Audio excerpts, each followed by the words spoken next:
Previously on Alan Wake, I wrote a horror story that has come true. Thomas Zane did the same in the 70s. You will go no further. If I continue like the Dark Presence wants me to, the story I'm writing won't save Alice.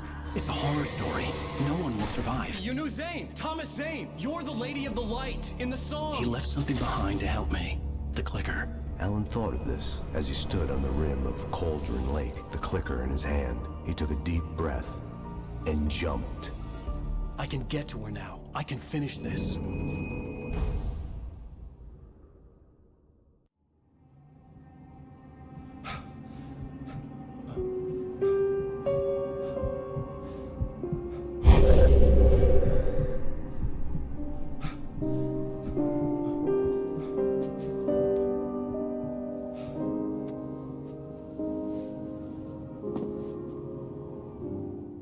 I had a hangover.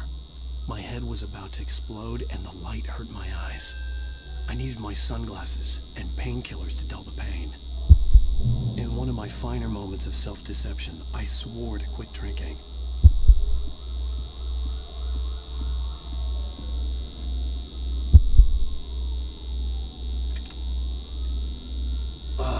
The sunglasses made the world look bearable.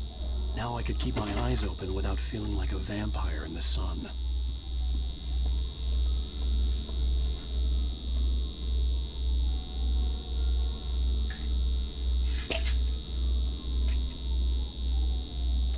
The pills worked fast.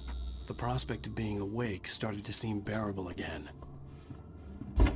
There was a message waiting for me on the machine. You have one new message. Ow! Are you still asleep? Wakey, wakey! You should have your show on your TiVo. If Alice wasn't too mad to record it. As she called me earlier and really chewed me out. Yeah, we went a little overboard last night. But parties are a part of this business. Al, look, I'm saying this as your friend.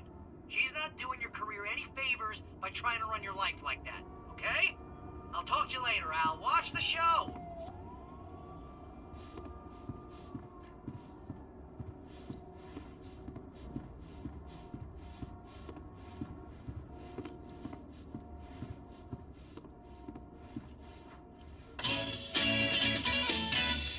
Ladies and gentlemen, welcome back to the Harry Gallic Show.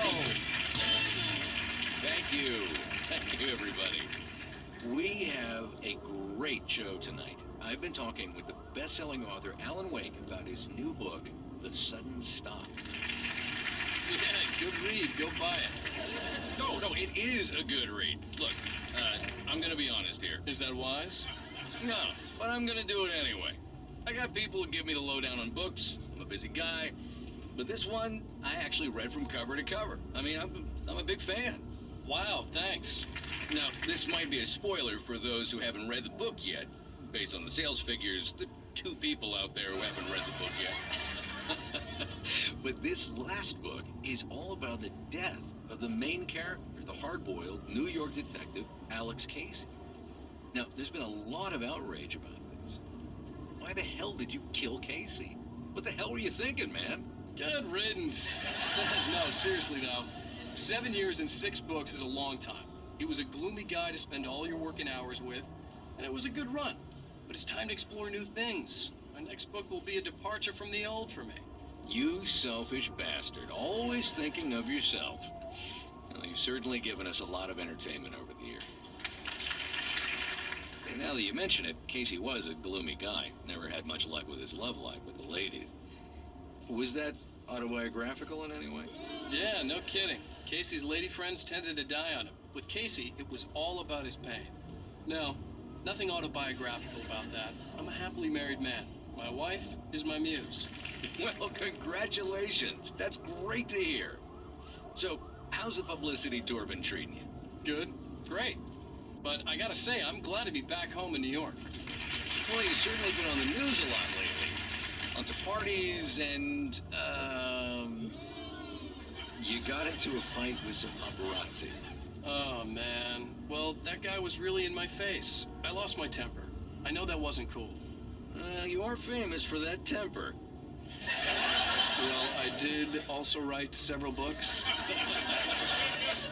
Well, your latest novel is called The Sudden Stop, and it's in bookstores now. Go get it.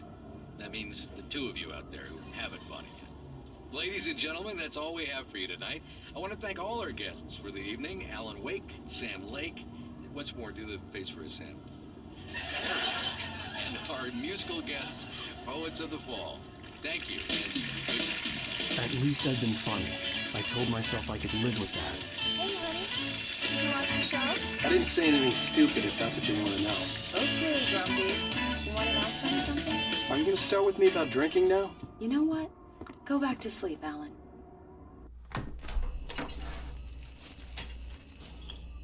What? Now you can't even talk to me? Well, this morning I was angry because you said you'd be home at midnight and you showed up at 7 a.m. and passed out in mid-sentence. Now I'm over it. Are you angry? This goddamn tour. It's gotten out of hand. Oh, honey. It's almost over, right? We can get back to normal. Then you can start writing again. I'm sorry, honey. Alan, you're not thinking straight. Just take a shower and go back to bed, huh? Yeah, you're right, honey. I'm sorry. Once this is over, let's go away together. A vacation. Just you and me. Some peace and quiet.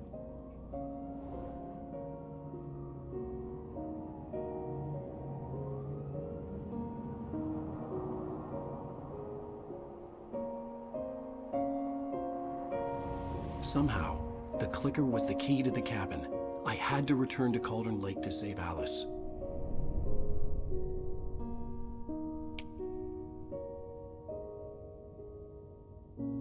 I'm going back to the lake to finish this. I'm going to write an ending to the story in the manuscript on my own terms, to make it all right. Why can't you just write it here? The last page is still in the typewriter. I need to read it first. Everything needs to be just right. Zane tried to cut some corners, and it didn't end well. Okay, ready when you are. I'm sorry, Sarah, but I need to do this alone. Barry, take her gun. Miss Weaver, close the door when I leave.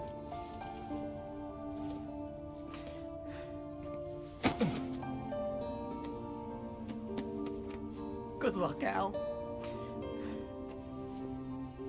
See you later.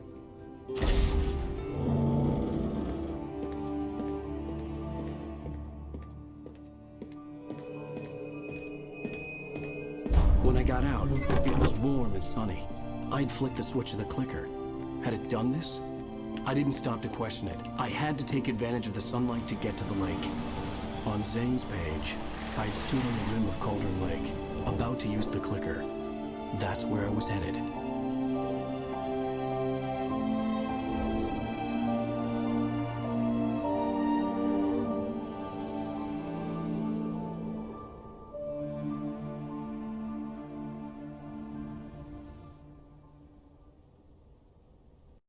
Alone, in daylight, surrounded by the beauty of the Pacific Northwest landscape. It was hard not to let doubt creep in one last time.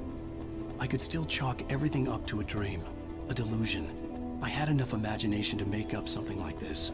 Having been in the cabin all this time, trapped in a story inside my head, gone mad from grief over Alice's death like Hartman had claimed, there would be no way of knowing. I told myself it didn't really matter. My course was set.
was a link between us, always would be.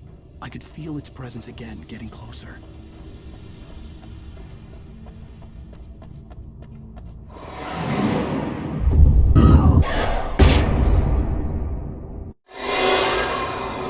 I will kill your wife.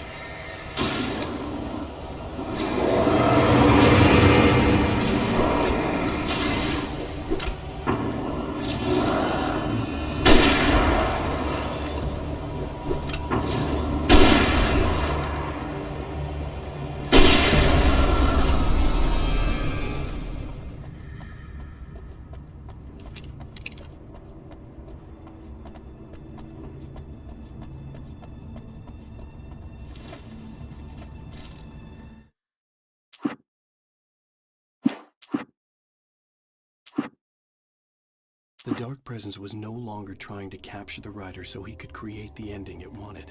The writer knew too much. He was too strong. And he carried a weapon left behind by Thomas Zane, something that could hurt it. Now, the darkness was doing everything in its power to simply stop the writer from ever reaching Cauldron Lake and the dark place it came from.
Based on the signature in the motel register, Agent Nightingale had stayed here, in room number 2.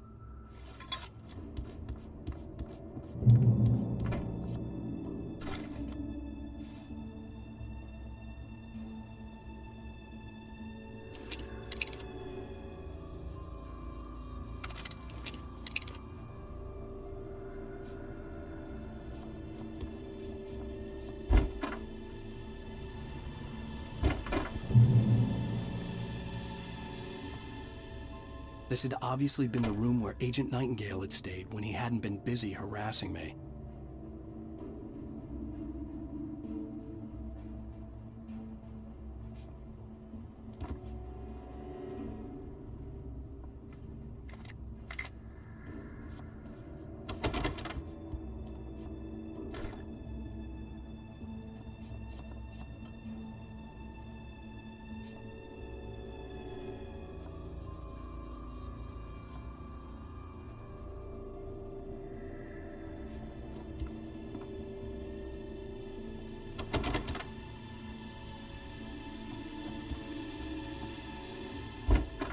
Look after yourself, man.